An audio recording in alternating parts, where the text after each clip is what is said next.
11월 17일 사도신경 고백함으로 하나님께 예배합니다. 전능하사 천지를 만드신 하나님 아버지를 내가 믿사오며 그 외아들 우리 주 예수 그리스도를 믿사오니 이는 성령으로 잉태하사 동정녀 마리아에게 나시고 본디오 빌라도에게 고난을 받으사 십자가에 못 박혀 죽으시고 장사한 지 사흘 만에 죽은 자 가운데서 다시 살아나시며 하늘에 오르사 전능하신 하나님 우편에 앉아 계시다가 저리로서 산자와 죽은 자를 심판하러 오시리라. 성령을 믿사오며 거룩한 공회와 성도가 서로 교통하는 것과 죄를 사해 주시는 것과 몸이 다시 사는 것과 영원히 사는 것을 믿사옵나이다. 아멘. 기도하겠습니다. 하나님 감사합니다. 오늘도 한 주간의 시작이 되었습니다. 우리의 삶이 특별하지 않고 또 위대하지 않지만 우리가 내 삶 속에서 끝까지 하나님을 부여잡고 끝까지 하나님과 동행하는 것이 얼마나 아름다운 것인 것을 새삼 느끼게 하시고 깨닫는 한 주가 되게 하여 주옵소서. 하나님께서 우리와 함께 하시는 이 시간이 얼마나 소중하며 의미가 있는지 우리 모두는 기억하고 고백하길 원합니다. 그러므로 슬프고 괴롭지 않게 해 주옵소서. 아픔 때문에 또 고통 때문에 수많은 생각들로 인해서 내 마음이 기쁘지 아니하다면 하나님과 동행하면서 누리는 그 모든 것들이 얼마나 아쉽겠습니까? 이 땅에서 남겨진 시간 동안, 남아있는 시간 동안 하나님과 또 교우들과 내가 사는 이 삶의 현장에서 좋은 추억과 기억을 만들 수 있도록 축복하여 주시고, 아픔과 고통은 믿음으로 싸워 이기며 기도로 하나님과 소통하며 하나님의 위로를 받을 수 있도록 축복하여 주옵소서. 때때로 눈물의 날도 있으며 때때로 아픔과 고통의 신음의 소리도 있을 것입니다. 그러나 그 모든 것들이 지나고 난 뒤에 기도로 이겼음을, 하나님과 동행하며 승리하였음을 발견하는 아름다운 우리가 될 수 있도록 이 한 주간도 주님을 바라보고 오직 예수의 이름을 확인하며 나아가는 우리 모두가 되게 하여 주옵소서. 또한 병원에 또 코로나가 또 이렇습니다.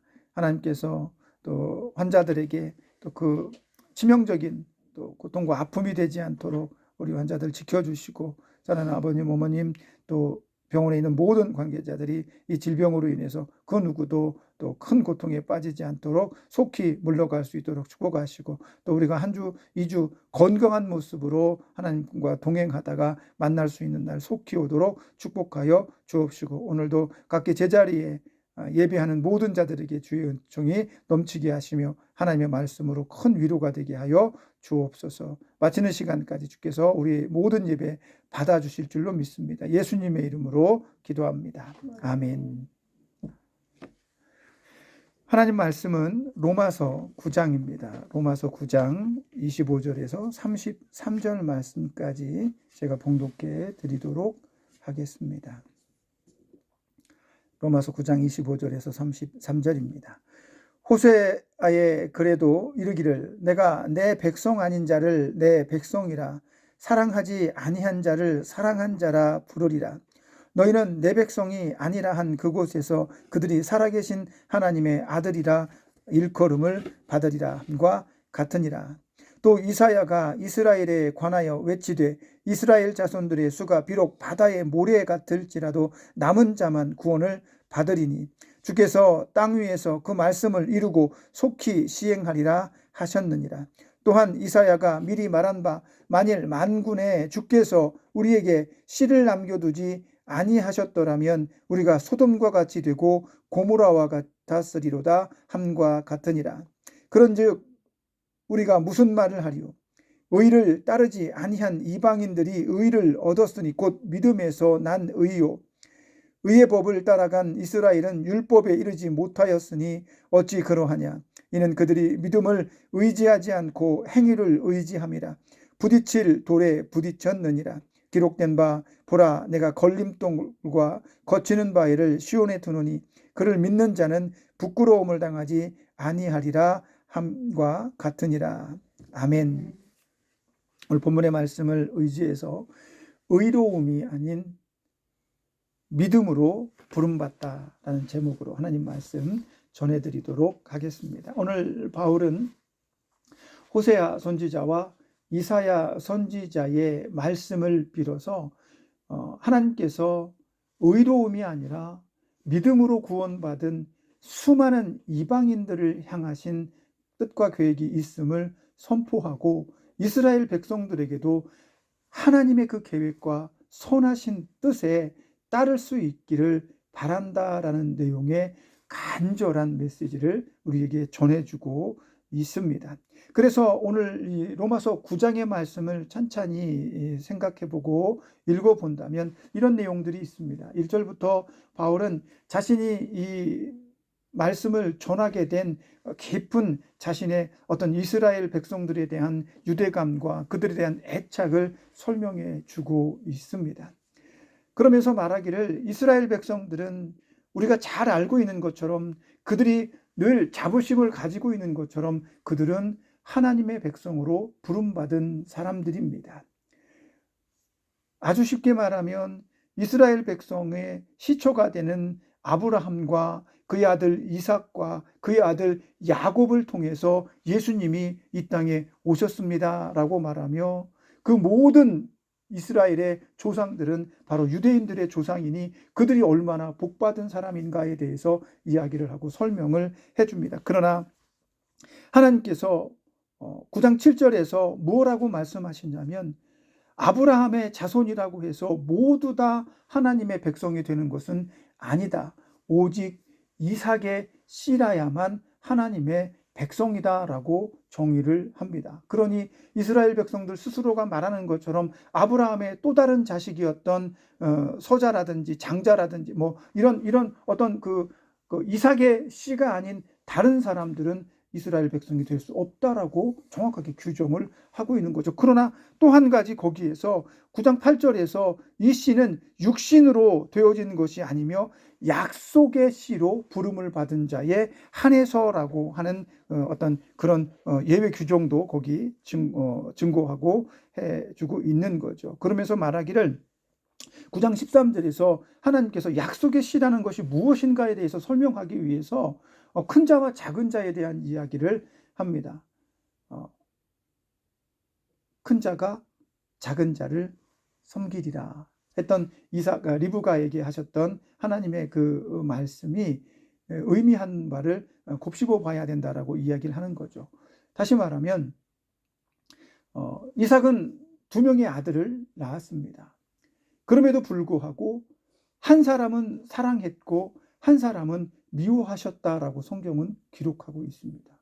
그 이야기가 뭐냐면 하나님께서는 이삭에게 2 아들을 주셨지만 그 2 아들 중에 야곱에게 하나님께서 주신 그 아름다운 믿음의 그 어떤 여정들이 실행되게 되어지는 거죠. 그러면 마치 듣기에 첫째는 아니고 둘째가 야곱이 하나님의 모든 은혜를 입은 것처럼 기록을 합니다. 그래서 첫째는 미워하고 둘째는 사랑하였느니라 라고 하는 하나님의 은혜가 거기 들어가 있는 거죠. 이 말씀을 유심히 들여다보면 마치 첫째는 하나님의 선택을 받지 못해서 하나님의 그 계보에서 이탈한 것처럼 보이고 야곱은 하나님의 계보를 잇는 둘째이지만 그런 계보 안에 들어가 있는 거죠. 근데 이게 왜 일어났는가?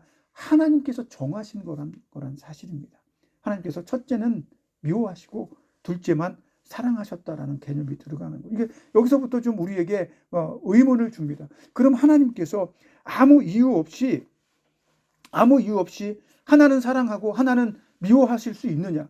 그럼 하나님이 미워하신 모든 사람들은 구원받지 못했어도 그것이 뭐 그냥 억울한 거 아니냐? 이런 생각을 가질 수 있다는 거죠. 그래서 15절에서 뭐라고 말하냐면 모세에게 하나님께서 말씀하셨던 것처럼 긍휼히 여길 자를 긍휼히 여기시고 불쌍히 여길 자를 불쌍히 여기신다라고 이야기를 하셨다는 거죠. 바울은 그 이야기를 통해서 바로에 대해서 이야기를 합니다. 그리고 긍휼히 여길 이스라엘 백성들을 출애굽시키는 이스라엘 백성들을 대비시켜서 바로는 악하게 만드시고 그 악함으로 인해서 이스라엘을 하나님께서 영도에 나가시는 이끌어 나가시는 모든 일들을 계획하셨음을 선포해 주고 있는 거죠. 그럼 나름대로 하나님께서는 하나님만의 척도를 가지고 계신 겁니다. 누구를 판단하고 누구를 사랑할 것인지 미워할 것인지 정할 수 있는 하나님만의 원칙과 규칙이 있는 거예요. 그건 아무도 알지 못합니다. 그것을 우리 인간이 알고자 해서 하나님 이거 불공평합니다, 하나님 이건 아닙니다라고 말할 수는 없어요. 그래서 제가 이건 절대적으로 제 개인적인 사심입니다만은, 하나님은 어떤 사람이 이 세상에 태어날 때 그 사람의 됨됨이와 그 사람의 사고방식과 그 사람의 모든 것을 이미 알고 계실 것입니다.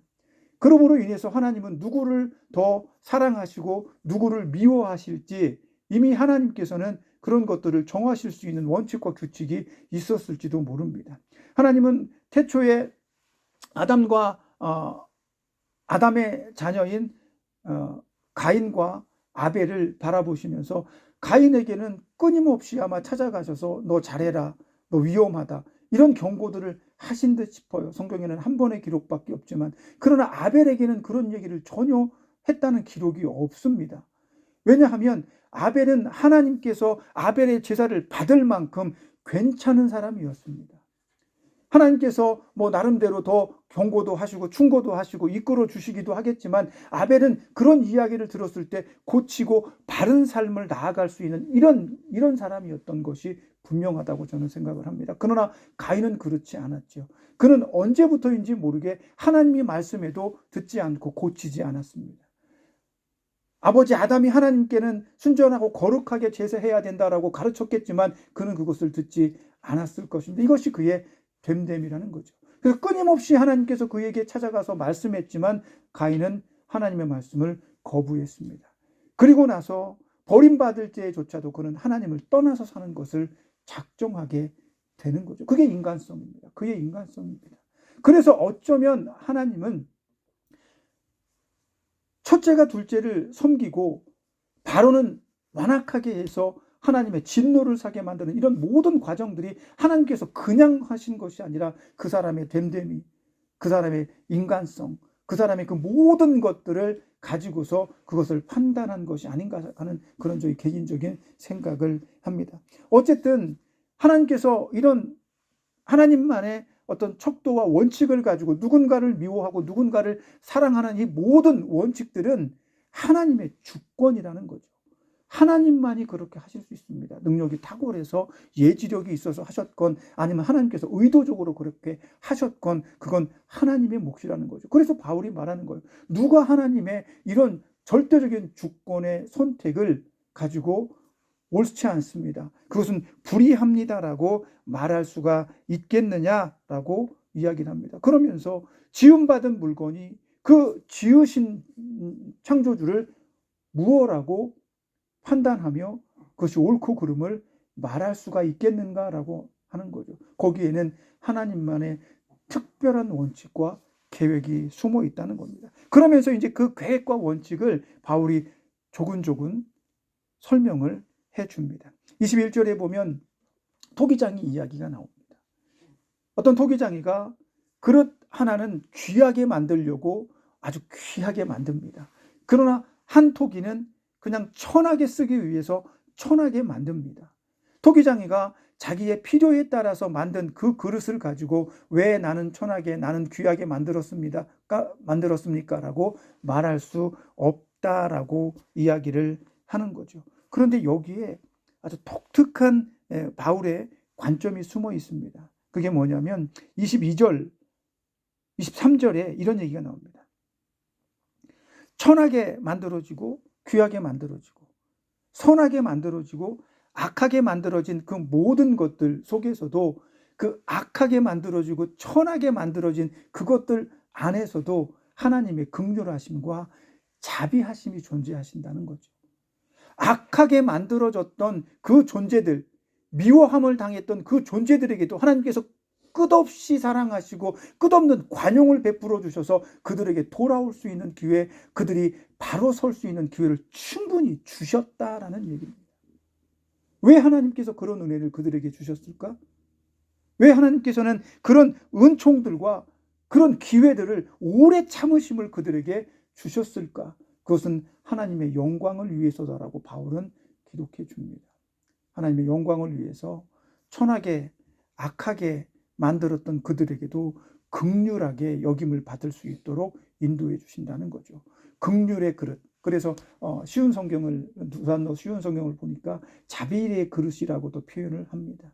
쉽게 말하면 귀하게 여기신 자만 사랑한 것이 아니라 천하게 만들어진 그 그릇에게도 하나님은 하나님의 긍휼과 자비를 주셨다는 겁니다.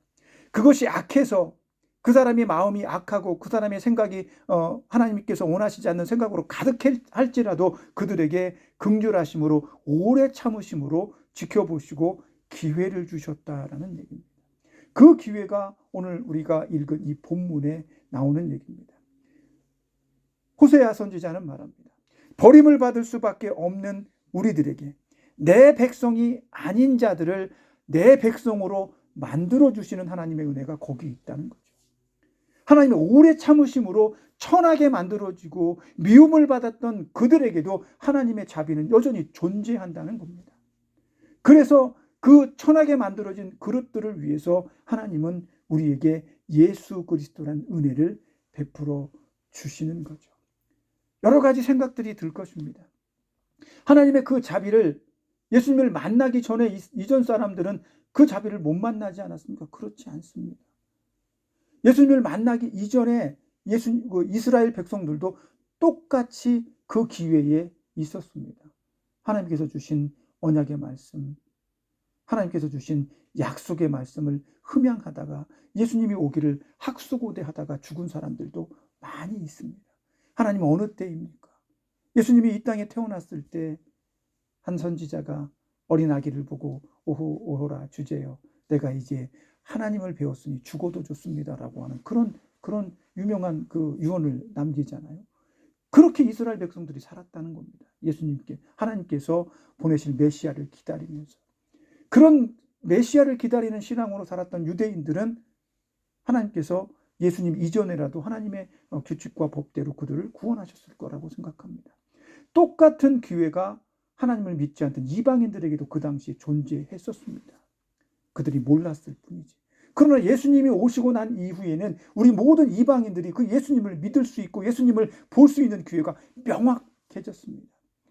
이스라엘에게 약속되었던 그 모든 약속들이 성취되었습니다. 성취되었노라. 내가 이 세상에 내 아들을 보내니 내가 그를 믿으면 그를 믿는 모든 사람들을 구원에 이르게 하겠노라라고 하는 명확한 약속이 우리에게 온 거죠. 호세아 선지자와 이사야 선지자의 그 예언을 통해서 바울은 그러한 사실들을 분명하게 언급해 주면서 무슨 얘기를 하냐면 앞에서 언급했던 얘기를 합니다. 우리 모두는 이스라엘 백성들, 우리 모두는 하나님의 자녀입니다. 내가 여러분들이 하나님의 구원의 은총 속에 들어가려 한다면 나는 저주를 받아도 그 모든 것들을 기쁨으로 감당할 수 있습니다. 내 모든 소망은 오직 내 민족 유대인과 이스라엘들이 예수를 믿고 구원에 이르는 것입니다라고 고백합니다. 그러면서 바울이 이야기하는 건 그러나 이 구원의 은혜가 우리에게 뿐만 아니라 약속을 믿는 모든 사람들에게 동일하게 성취되고 있음을 선포하는 거죠. 그러면서 안타깝습니다. 우리가 믿듯이 우리가 야곱의 후손, 이삭의 후손, 아브라함의 후손이기 때문에 우린 구원의 자리에 들어가지 않습니다라고 말하는 겁니다. 약속의 씨를 가진 자, 마치 이삭에게 약속의 씨를 주시고 야곱에게 약속의 씨를 주시고 다윗에게 약속의 씨를 주시고 예수에게 그 약속의 씨를 이어가게 하신 것처럼 우리에게 믿음의 씨가 있어야 된다라는 겁니다. 그 믿음의 씨가 뭡니까? 예수 그리스도입니다. 바울은 말합니다. 유대인들은 의를 따라서 율법을 쫓았습니다. 그러나 율법으로 그들은 의로움에 다다르지 못했습니다. 왜? 율법을 완벽하게 이행하는 사람이 없기 때문입니다. 그러나 이방인 같은 우리는, 버림받았던 자 같은 우리는, 질그릇처럼 천하게 만들어졌던 이방인들에게는 하나님께서 예수라고 하는 의를 선물하셨기 때문에 그들은 의로움에 이를 수가 있게 되었습니다라고 말합니다. 그러면서 말하기를 유대인들이 왜 예수로 인해서 이방인들처럼 하나님의 의롭다 하심을 받지 못했는가에 대해서 얘기를 하는데, 그것이 오늘 본문에 나오는 이야기입니다. 30절부터 나오는데요. 그런즉 우리가 무슨 말을 하리요? 의를 따르지 아니한 이방인들이 의를 얻었으니 곧 믿음에서 난 의요. 의의 법을 따라간 이스라엘은 율법에 이르지 못하였으니 어찌 그러하냐? 이는 그들이 믿음을 의지하지 않고 행위를 의지함이라. 그러므로 부딪힐 돌에 부딪혔느니라 라고 말합니다. 기록된 바 보라, 내가 걸림돌과 거치는 바위를 시온에 두노니 그를 믿는 자는 부끄러움을 당하지 아니하리라. 바울이 보기에는 이스라엘 백성들이 하나님께서 주신 율법으로 자기를 의롭게 만들려고 했으나 어느 순간에 예수라고 하는 돌이 시온에 딱하니 세워졌는데 백성들이 그 예수님의 돌에 부딪히는 겁니다. 이것이 율법이 자꾸 예수님과 충돌하고 부딪히면서 예수님을 넘어가려고 하고 부서뜨리려고 하는데 오히려 그들은 예수님께 부딪혀서 진정한 의인 예수님을 바라보지 못하게 되는 겁니다. 바울은 그게 너무 안타까웁니다. 왜? 안타깝습니다. 왜? 자기 자신도 오래도록 율법을 공부하고 하나님의 말씀을 연구했지만 예수님이 메시아가 아니라고 믿었습니다. 오히려 하나님을 대적하고 반대하는 세력이며 불순한 세력이라고 믿었습니다. 철석같이 믿었습니다. 그래서 사람도 죽였습니다. 그러나 어느 순간 그는 깨달았습니다. 율법의 의로는 하나님의 원하시는 그 뜻 안에 들어가기가 쉽지 않겠구나, 어렵겠구나. 그래서 예수님께서, 하나님께서 우리에게 예수라고 하는 이 씨를 주셔서 예수님을 통해서 유대인이나 이방인이나 모두 하나님의 의로움 가운데 들어갈 수 있도록 만들어 주셨구나. 그러나 우리 유대인들, 내 사랑하는 동족은 그 율법 때문에 예수님과 충돌해서 예수님을 발견하지 못하고 따르지 못하는구나라는 이런 안타까움의 내용이 여기에 들어있는 것입니다. 이 본문의 말씀이 이방인들에게는 구원의 소식입니다. 그러나 유대인들에게는 율법으로 자신들이 예수님과 부딪히고 있는 상황들을 묘사하며 안타까움을 드러내고 있는 거죠. 우리는 믿음으로 예수의 씨를 받은 사람입니다. 하나님께서 이삭에게 약속하셨던 것처럼 약속의 씨앗을 우리는 예수님께로부터 받았습니다. 그리고 우리는 이 한 시대를 살아가면서 내게 주신 이 믿음의 씨앗을 내 후손들에게 전할 책임도 있습니다. 그러면서 우리는 세상의 모든 사람들이 예수의 이 믿음의 씨를 소유하고 인정하고 받기를 원합니다. 성경은 말합니다. 너희가 예수님과 부딪힌다면 이성적으로 이해하려고 하지 마라. 그냥 믿어라. 이것이 성경의 가르침입니다. 예수님이 왜 신입니까? 예수님이 어떻게 하나님 아들입니까? 성경에서 인간이 하나님의 아들이라고 말한다면 율법에 어긋나는 것 아닙니까? 수많은 이스라엘인들이 이런 것들에 부딪혀서 하나님의 아들 예수를 발견하지 못합니다. 하늘에서 큰 소리가 있어 이는 내 사랑하는 아들이다 라고 말씀하시는데도 그 말씀을 듣지 못합니다. 이것이 왜일까? 자기 안에 들어있는 지식과 이성과 잘못된 가르침에 따라가는 인간의 속성 때문에, 습성 때문에 그렇습니다. 사람들은 말합니다. 성경을 더 잘 이해하고 더 잘 깨닫기 위해서 여기저기 찾다 보니까 이단의 학설에 물들어 버립니다. 더 명확하고 넘어가지 말아야 할 선들까지 넘어가면서 그들은 더 많이 알고 싶어서 잘못된 길로 들어설 때가 많습니다. 그런 것들이 바로 부딪히는 겁니다. 우리는 하나님께서 우리에게 주신 예수의 씨를 믿음으로 얻을 수 있습니다. 그 믿음으로 우리는 의로운 자리에 올라갈 수 있게 되는 겁니다. 예수님이 아니면 절대로 가능한 것이 아니죠. 이것을 바울은 은혜라고 말합니다. 천하게 만들어진 그 존재들에게도 하나님은 무한히 참으며 그들에게 오래 참음으로 은혜의 기회를 주고 믿음의 기회를 선사해 주셨다라고 말씀하는 것처럼 저와 여러분이 예수가 믿어진다는 것 자체가 은혜인 것이죠. 이것이 얼마나 감사한지 모릅니다. 바울은 내 동족을 위해서 자기가 저주를 받아도 좋다고 말할 정도입니다.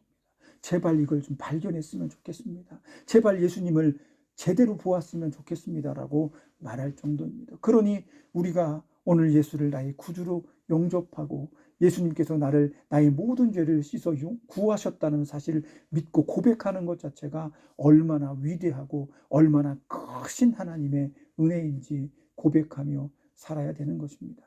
그러나 우리는 이 땅에 살다 보니까 하나님의 그 은혜보다 더 몸에 와닿는 것들을 찾을 때가 있어요. 그것 때문에 하나님의 그 은혜를 놓칠 때가 있습니다. 그러나 우리는 이 한 주간 살아가면서 그 어떠한 풍파와 어려움과 수많은 생각들이 있어도 오직 여호와 하나님을 따르고 예수의 이름을 굳건히 붙드는 그런 믿음의 사람이 되기를 주님의 이름으로 부탁드립니다. 그것이 오늘 바울이 자기를 저주에 내놓을지언정 내 모든 동족이, 내가 사랑하는 모든 사람들이 예수에게 나아가 구원에 이르기를 소망하는 그 소원이라고 말하고 있는 것입니다. 저와 여러분, 이 한 주간도 믿음으로, 의로움으로, 예수라는 이름으로 의롭게 된 우리가 이 땅에서 조금 더 행복한 마음, 기쁜 마음으로 세상을 대하고 그들에게 예수를 소개할 수 있는 아름다운 믿음의 사람이 되었으면 좋겠습니다. 기도하겠습니다. 내가 한 것이 아니라 하나님이 하신 것이다 라고 말씀합니다.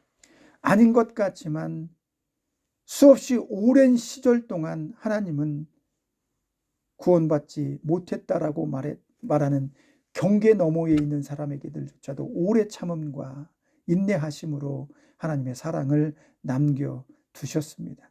오늘 우리는 바울의 말씀을 기억합니다. 오직 믿음으로 예수를 소유하고 예수님을 만날 수 있다는 것, 그것조차도 하나님의 은혜와 배려로 우리에게 주어졌다는 사실을 고백합니다. 우리 또한 그렇게 고백합니다. 얼마나 많이 떨어져 있고 얼마나 오랫도록 우리는 하나님 없이 살았습니까? 그러나 어느 순간 하나님이 우리에게 오셨을 때, 예수가 우리에게 오셨을 때 그분이 나의 구세주라는 사실을 믿어지게 하심을 감사드립니다.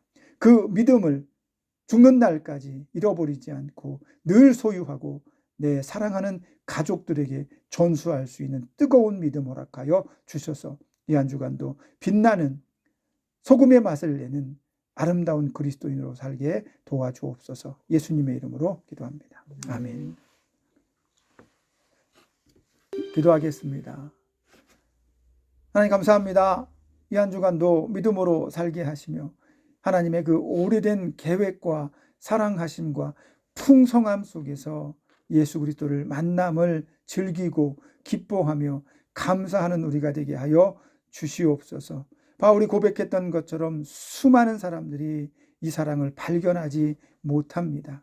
그러나 어쩌다가 우리 눈에 예수가 발견되어지고 내 마음속에 예수가 믿어지게 되었는지 이것이 하나님의 은혜가 아니면 무엇이겠습니까? 바울을 강권적으로 붙잡으신 것처럼 하나님은 우리를 붙잡으셨습니다. 그 하나님의 붙드심에 이 한 주간도 우리는 믿음으로 강건하며 복이 있으며 복음을 전하며 아름다운 그리스도인으로 살 수 있도록 성령님 도우시고 이끌어 주옵소서. 이 한 주간도 주님과 동행하며 행복하며 기쁨으로 가득 찬 우리가 되기를 소원합니다. 예수님의 이름으로 기도합니다. 이제는 죄에서 우리를 구속하여 주신 예수 그리스도의 구속의 은혜와 하나님 아버지의 크신 사랑하심과 성령님의 감동 감화 내주하시며 교통하시는 은혜의 역사가 날마다 하나님의 부르심에 합당한 삶을 살고자 하는 여기 모인 하나님의 백성들 머리 위에, 저들을 치료하고 돕는 모든 병원의 손길들 위에, 우리가 사랑하는 가족들과 우리가 섬기는 교회 위에, 그리고 이 나라 이 민족 위에 이제로부터 영원까지 함께 있을지어다. 아멘.